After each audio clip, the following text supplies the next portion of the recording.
Pues al comenzar estas sesiones y lanzar una mirada al pasado, ¿verdad? Arrancábamos, si recordáis, como el punto de referencia y el marco dentro del cual nos encontramos, digamos que el punto de referencia era que en el siglo XVI, ¿verdad?, cuando comienzan las navegaciones de españoles y portugueses, era el mundo, digámoslo así, moderno, ¿verdad?, que era a la vez, si recordáis, el mundo colonial. De tal manera que esa perspectiva de la misión moderna y colonial, pues ha marcado todo este desarrollo, a lo cual habría que añadir que desde el punto de vista católico, pues había una mentalidad, digamos, poco ecuménica, ¿no? De tal manera que tuvo lugar esta expansión misionera justamente en aquel periodo en el cual, recordáis, en el siglo XVI, el Concilio de Trento, cuando tiene lugar la confrontación con los protestantes y eso, y la Iglesia Católica se va afirmando en una posición, vamos a decir así, muy poco ecuménica, ¿no?, antiprotestante, etcétera, etcétera, ¿no? Bueno, hago esta introducción para decir que ahora, si saltamos al momento presente, podemos decir que nos encontramos en una situación postcolonial, postmoderna y postecuménica. Y eso marca, digamos, el estilo de la misión actual. Y lógicamente, claro, no podemos entender las cosas como entonces, ¿no? Ha habido una serie de cambios a nivel eclesial, a nivel social, que nos sitúan en un escenario, repito, postmoderno. La modernidad, recordáis, pues eso, la civilización, el progreso, la educación, el desarrollo, llevamos el Evangelio, pero junto al Evangelio llevamos la cultura occidental, que es superior porque tiene la industria, la ciencia, no sé qué, no sé cuál, ¿no? Claro, eso en aquel momento era lógico, ¿verdad? Pero hoy nos encontramos en un momento totalmente distinto, ¿no? Y esto provoca, claro, que también el ejercicio de la misión, de esa música de fondo que la Iglesia tiene que desarrollar, la tiene que seguir desarrollando, pero con otras variaciones y con otro estilo un poco distinto, ¿no? Y entonces, claro, entonces, precisamente en este momento hay que andar con especialmente cuidado para que esa dimensión ad gentes y ad vitam, ese carisma peculiar, no se desdibuje, ¿no? Entonces hay que ver cómo se conjugan las dos cosas, ¿no? El hecho de ser una misión poscolonial y posmoderna, por ejemplo, quiere decir que hoy pues no tiene sentido hablar de la misión con determinadas imágenes que se utilizaban antiguamente. Por ejemplo, la idea de expansión. La Iglesia tiene que expandirse. O, por ejemplo, la idea de conquista, aunque sea para decir, hay que conquistar para Cristo a gente que no es cristiana, etcétera, etcétera, ¿no? Tiene ese tipo de conceptos, de imágenes, que en determinados momentos podían tener su sentido, hoy ya hablar de expansión o hablar de conquista, pues suena a... Y entonces, claro, hay que tener en cuenta que la misma expresión ad gentes en muchos oídos suena muy mal, porque suscita esa impresión de que vienen de fuera, del centro, para traer, y claro, si hay esa trastienda colonial, parecería que ese toque de imperialismo no desaparece. Y frente a la misión ad gentes que trae este tipo, porque además, claro, el ad gentes, por el modo como se ha ejercido durante tanto tiempo, ad gentes significa eso, ir a las gentes, a los otros pueblos, ¿no? Y claro, esto siempre tiene el presupuesto siguiente. ¿De dónde viene? Pues viene en eso, del centro, de donde está el poder económico y político, y a nivel eclesial también, ¿no? Entonces, claro, eso suscitaba unas enormes reticencias, ¿no?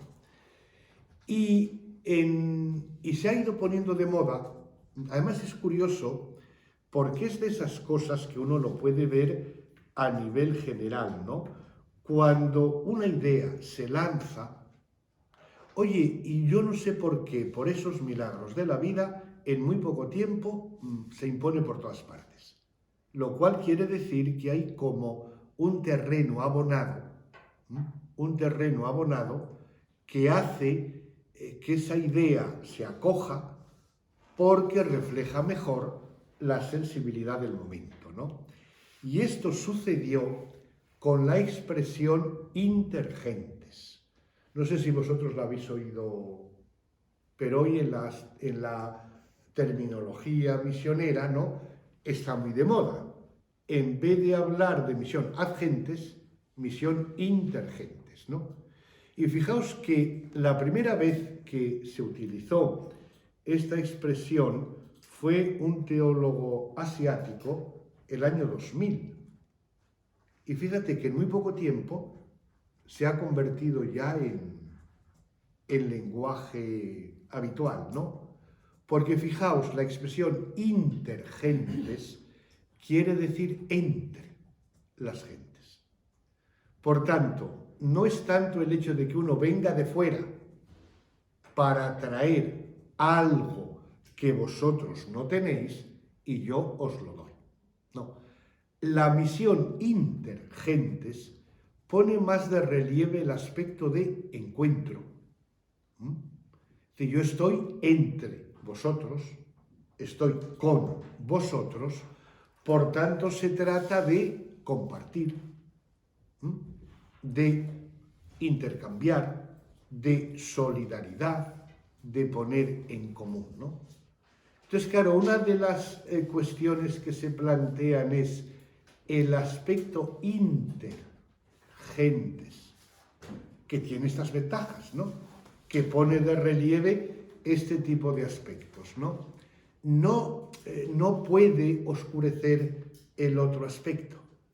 Pero claro, el otro aspecto, el ad gentes, no trae consigo este tipo de resonancias. Claro que a nosotros, a muchos nos puede parecer, no tiene por qué ser así, pero de hecho es así, ¿no? Porque la sensibilidad es la que es, ¿no? Entonces, en los últimos tiempos se han ido dibujando otros modelos de entender la misión ad gentes, ¿no? Y yo os voy a comentar algunos simplemente, porque fijaos, a mi modo de ver, el Papa se encuentra en lo que dice y en lo que habla dentro de esta sensibilidad, ¿no? Porque fijaos que él, la expresión nueva evangelización y ad gentes prácticamente no la usa. Y yo creo que en sus documentos, cuando aparece, pues es porque, claro, de ese tipo de textos que se ve que alguien se lo hace, ¿no? Y aparece ahí la palabra. Pero cuando él habla espontáneamente, esa terminología, no, yo creo, que no le surge muy espontáneamente, ¿no? Porque ella se mueve en esta lógica, ¿no? Tengamos en cuenta de que él viene del fin del mundo, ¿verdad? Viene de un ámbito no europeo. Porque fijaos, viendo la misma evolución de los papas, ese tipo de desplazamiento que se ve en ellos refleja de algún modo el desplazamiento de la Iglesia, ¿no? Porque tenemos, por ejemplo, a Juan Pablo II, que sí, es polaco, pero él, su formación era más bien de la Iglesia europea, ¿verdad? Y de todos modos él estudió en Roma. Estudió en Roma. Allí hizo su tesis sobre San Juan de la Cruz, etc., ¿no? Benedicto XVI no, era alemán, pero él no estudió en Roma, lo cual quiere decir que es otra sensibilidad, y de hecho se nota, ¿no? Los dos estuvieron en el concilio, cada uno de un modo, ¿no? Francisco ni estudió en Roma, ni nada que se le parezca, y no estuvo en el concilio.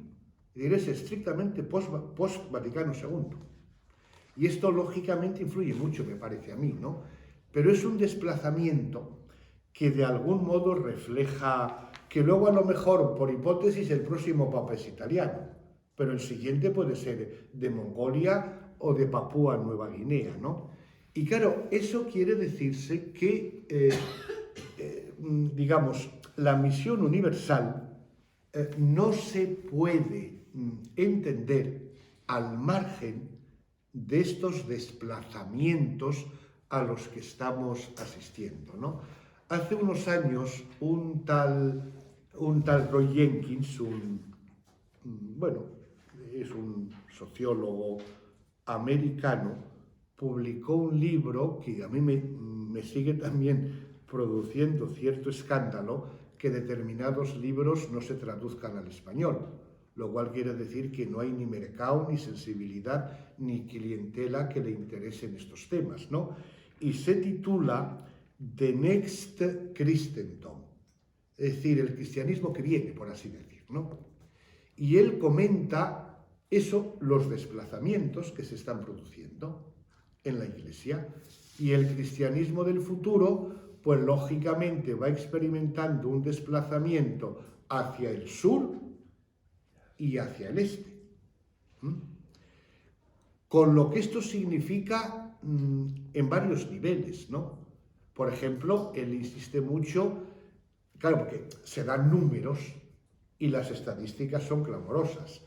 Para el año 2030, dice él, las grandes ciudades cristianas, ninguna va a estar en Europa. Va a ser Manila, o Sao Paulo, o Ciudad de México, pero no va a ser Berlín, París, Roma, Madrid, ¿no? Por ejemplo, ¿no? Pero a nivel de países igual. Y el porcentaje de cristianos o de católicos no europeos, el porcentaje va disminuyendo enormemente, ¿no? Y esto, de algún modo, va produciendo un tsunami. A mí me hizo mucha gracia en este libro una anécdota que cuenta él de un periodista inglés que estaba haciendo un estudio de este estilo y que viendo lo que veía, por ejemplo, en Ámsterdam, etcétera, él concluía, dice que Europa no volverá a ser evangelizada hasta que no sea africanizada. ¿Y a qué se refería él? Dice, yo estaba un domingo paseándome por Ámsterdam, ¿no? Y me acerqué un poco a las iglesias del centro de la ciudad. Y vi allí un grupito de gente mayor, más bien aburrido, que iban al culto, no sé qué, no sé cuál, ¿no? Dice, y luego me acerqué a los barrios de la ciudad y vi que iba gente joven, vestida de fiesta, con la Biblia bajo el brazo, contentos, a celebrar el culto. Y eran africanos. Inmigrantes africanos. Entonces, claro, diciendo, ¿qué tiene más fuerza evangelizadora? Ese tipo de personas que van a las iglesias del centro o las otras.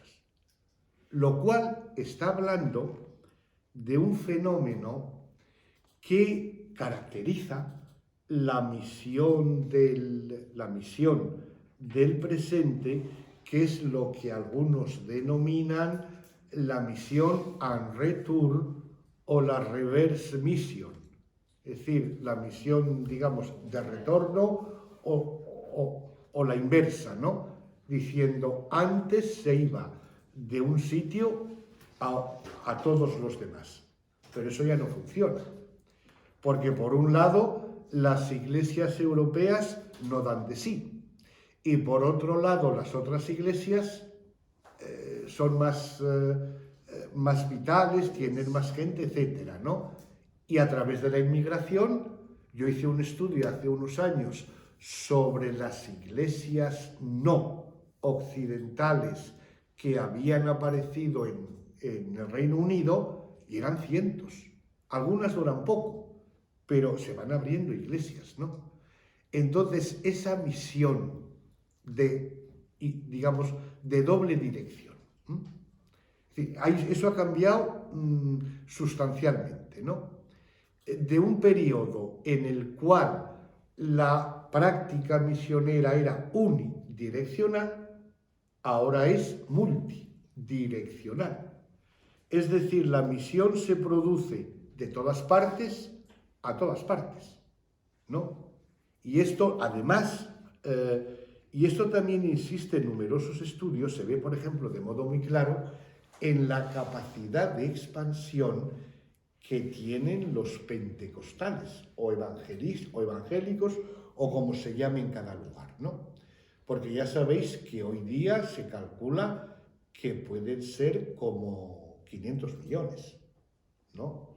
Lo cual ciertamente es un desafío a la Iglesia Católica, pero sobre todo a las iglesias tradicionales de la Reforma Protestante, que están temblando, pues porque... Y luego además se da la peculiaridad, también lo dice Roy Jenkins, ¿no?, que desde nuestras categorías, esas iglesias de África y de Asia son, diríamos, más conservadoras y se puede decir un poco más fundamentalistas, pero con un matiz. Es decir, son más fundamentalistas porque leen la Biblia como algo vivo, en el sentido de que descubren a un Dios protagonista de la historia. Es decir, el Dios liberador de Egipto, por ejemplo, ¿no? Eso, lógicamente, resuena como algo directo e inmediato a la gente de África y de Asia. A los europeos no tanto, ¿no? Entonces, claro, el modo de leer la Biblia es distinto, porque para ellos es un relato vivencial. Para los occidentales, la Biblia es un relato que tenemos que interpretar porque el método histórico crítico, porque no sé qué, porque no sé cuál, ¿no? Y claro, esto provoca que en determinados puntos tengan posiciones de carácter, en el ámbito moral, muy distintas de las occidentales. Por ejemplo, ya sabéis, en el sínodo de la familia, por ejemplo, el lío que hubo, a cuenta sobre todo de obispos africanos que se oponían a cualquier tipo de apertura en este campo. Hubo una confrontación muy llamativa con Casper, por ejemplo, ¿no? O lo que está pasando en la comunión anglicana. Y los que se oponen a la ordenación de mujeres como obispos y al matrimonio homosexual y a pastores homosexuales, etcétera, los que se oponen son los primados de las iglesias africanas. Y de hecho ahora acaban de tener la asamblea de Lambeth hace un mes y eso, y hubo 4 o 6 de ellos que no fueron. Ellos no pueden estar en una reunión de primados donde el primado X pues resulta que viene con su pareja que es lesbiana o homosexual. Y está generando, lógicamente, por un lado vitalidad, por otro lado tensiones, ¿no? Y fijaos aquí el problema que se plantea para la comunión eclesial, ¿no?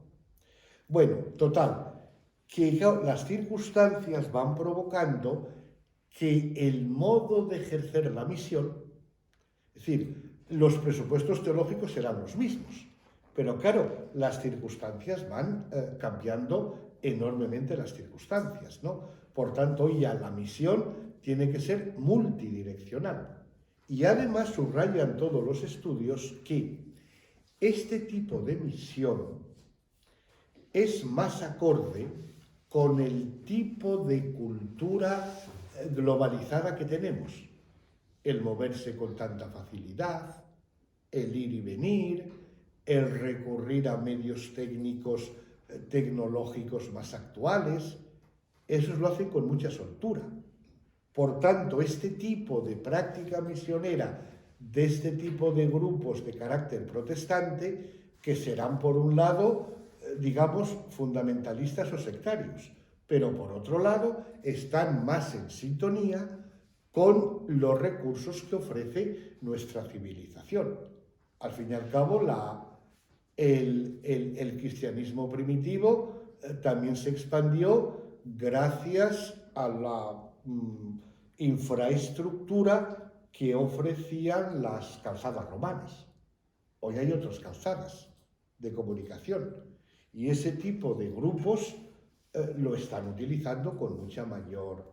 Luego hay también otro tipo de planteamiento de que aquellos que ven la misión, evitando este tipo de metáforas de carácter de conquista, etcétera, etcétera, por ejemplo, dan mucha importancia a algunos a la misión como reconciliación. Es decir, en un mundo tan dividido, por razones múltiples, de etnia, de economía, de lo que sea, ¿no? La reconciliación. Pensemos, por ejemplo, en lo que sucedió en África del Sur con lo del apartheid, ¿no? Allí la misión de la Iglesia no era la de reconciliar tanto las divisiones en un momento como luego, una vez que se llega a determinado acuerdo, ver cómo se va purificando la memoria. Entonces, ¿eso no es una misión de alcance universal? ¿No responde a lo de Pentecostés? ¿Y no sería mejor entender la misión como reconciliación? O, por ejemplo, otra metáfora también muy utilizada es la de la sanación. Sanación. Por un lado, ¿verdad?, la sanación en el sentido más físico y biológico de la palabra, la curación. Pero también esa sanación se puede ampliar a otras dimensiones de la existencia y que, por otro lado, tiene mucho arraigo en el Nuevo Testamento, en el comportamiento de Jesús. Jesús no era, digamos, alguien que iba curando a la gente. Entonces, la idea de sanación. Otros, por ejemplo, dicen que la misión habría que pensarla desde esta triple categoría o desde este triple concepto: ortodoxia, ortopraxis y ortopatía.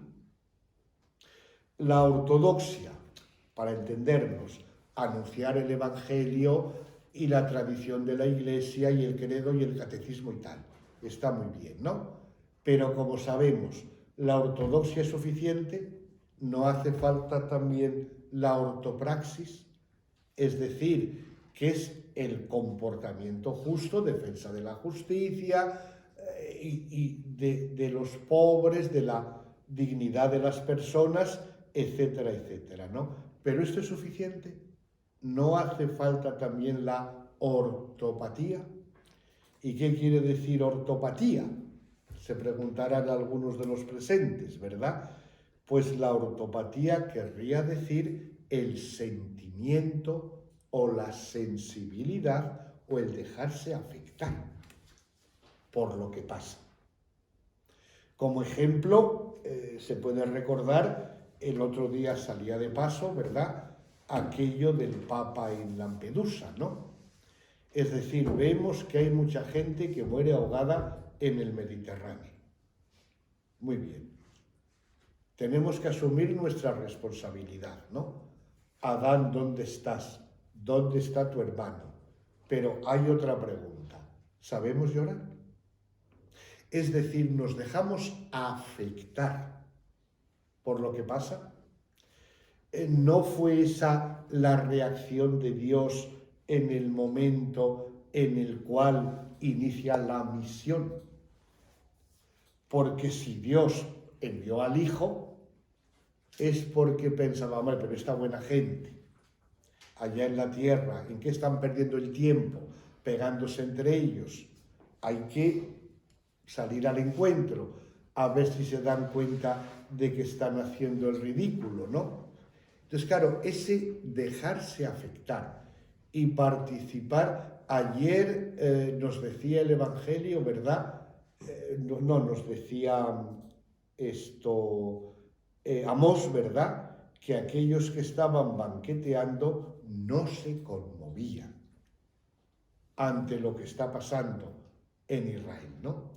Claro, entonces esa compasión o misericordia no es de hecho el fundamento y el contenido de la misión, ejercer misericordia. Y esto, claro, como veis, el Papa lo tiene muy... Una iglesia que sea hospital de campaña. En el fondo es eso, ¿no? Entonces la misión no habría que entenderla por ese lado. O otros hablan de la misión como diálogo profético. Es decir, diálogo en el sentido de que yo busco aquello en lo que encuentro sintonía con otros ante los problemas o amenazas que afectan a la humanidad, ¿no? Pero lógicamente un diálogo profético, porque no es simplemente que todo da lo mismo, sino que en ese diálogo tiene que haber una palabra de discernimiento, de juicio, etcétera, etcétera, ¿no? Pensemos, por ejemplo, que también yo creo que en esta línea va también un poco la actitud del Papa, ¿no? Es decir, ¿en qué medida podemos decir que Laudato Si es un documento misionero? Porque claro, él dice, bueno, yo quiero abrir un diálogo con todo el mundo sobre un tema que nos afecta a todos, que es el destino común, a partir de lo que le está pasando a la naturaleza, ¿no? Y dentro de ese diálogo, yo como cristiano aporto mi palabra que puede tener esa dimensión profética. O, por ejemplo, Fratelli Tutti. Es decir, es lo mismo, ¿no? Digamos, entrar en un diálogo y en una actitud de encuentro, la cultura del encuentro, ¿verdad? Dentro de la cual yo puedo aportar la peculiaridad cristiana. Y no sé si habéis leído con detenimiento, por ejemplo, Fratelli Tutti, pero evidentemente todos somos hermanos. Pero claro, hay un elemento en la justificación de esa fraternidad humana universal que los cristianos la pueden mantener o la tienen que mantener de un modo peculiar. Porque dice el Papa, digamos, igualdad y libertad, a lo mejor todos podemos decir lo mismo. Pero claro, la fraternidad, no tenemos los cristianos un elemento de que nos referimos al Abba.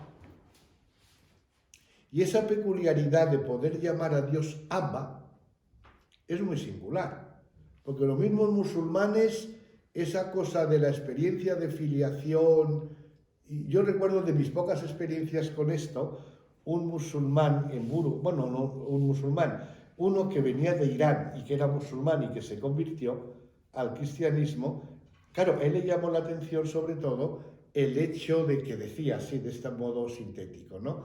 Los musulmanes, por así decir, tenemos que intentar ir a Alá. Los cristianos no, es Dios el que ha venido. Entonces quiero decir que se puede conjugar esa búsqueda de la fraternidad, del diálogo compartido, desde lo que a todos afecta, en una cultura del encuentro, sin proselitismos, pero al mismo tiempo ofreciendo un elemento peculiar que también puede servir de interpelación profética, ¿no? Como veis, son imágenes nuevas y distintas, ¿verdad?, que obligan a ver la misión desde otras categorías, ¿no? Y ya quería acabar simplemente con otra referencia, que yo también creo que es, si tenéis tiempo y ganas, ¿verdad?, es bueno leerlo, porque es el documento, digamos, misionero más importante del mundo ecuménico. Es decir, el Consejo Mundial de las Iglesias, en su larga historia, ha hecho dos documentos de carácter misionero. Uno el año 82 y este al que me refiero, que fue aprobado el año 2013 en la asamblea que tuvieron en Busan, en Corea, y que se titula Juntos por la Vida. Juntos por la Vida. Y a mí me parece muy interesante porque luego uno podrá estar de acuerdo o no con determinadas cosas, pero a mi modo de ver refleja toda esta eclosión y cambio en el modo de entender la misión, ¿no? Porque además es curioso que es un documento estrictamente trinitario, da mucha importancia a la Trinidad y sobre todo al Espíritu Santo, ¿no? Juntos por la vida. Es decir, la misión de Dios no es salvar y salvaguardar la vida.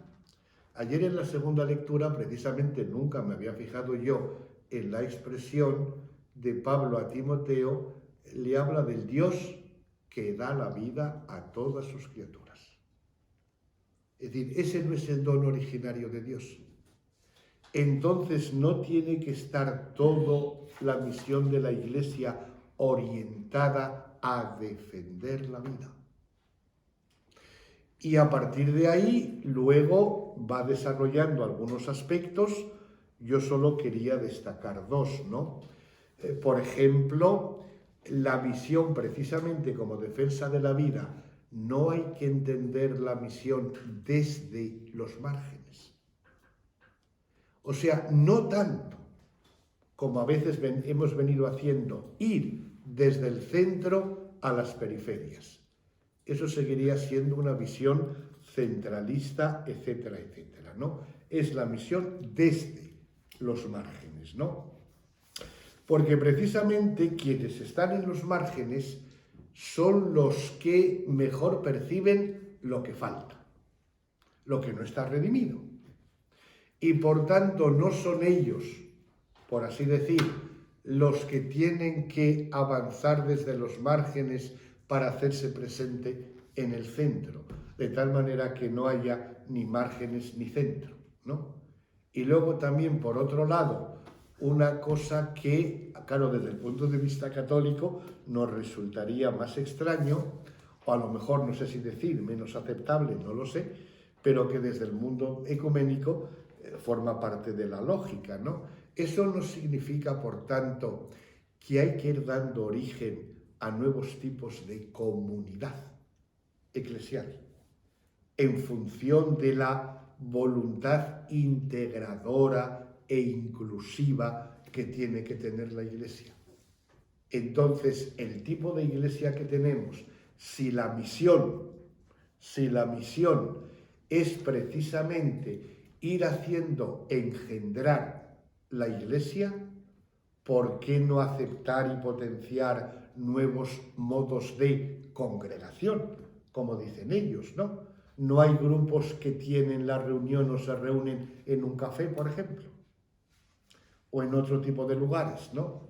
Precisamente la dinámica de colaborar juntos en la defensa de la vida no puede dar origen a otro tipo de comunidades. Bien, yo con esto simplemente quería abrir el abanico de que estamos entrando en un continente nuevo y desconocido, que es posmoderno, que es poscolonial y que es postecuménico. Es decir, las viejas categorías confesionales no están por parte de muchos superados y lo que importa es lo cristiano o lo que procede de la revelación. Y en todo esto hay un bullir de ideas y de planteamientos que claro que dentro de 100 años pues eso todavía habrá cambiado enormemente, de tal manera que ese pasado del que hemos hablado sonará a muy pasado ya y se habrán ido imponiendo. Entonces claro, la cuestión, por retomar lo del principio, es decir, en este mundo que está cambiando tanto, y la Iglesia, y la cultura, etcétera, etcétera, ¿no? ¿Cómo seguir conjugando el sentido de esa dimensión específica de la Iglesia con una situación en la que, como decía Juan Pablo II, pues se ha producido un trastocamiento de situaciones absolutamente enorme? Bueno, pues esa es la tarea del futuro, para eso estamos, ¿no?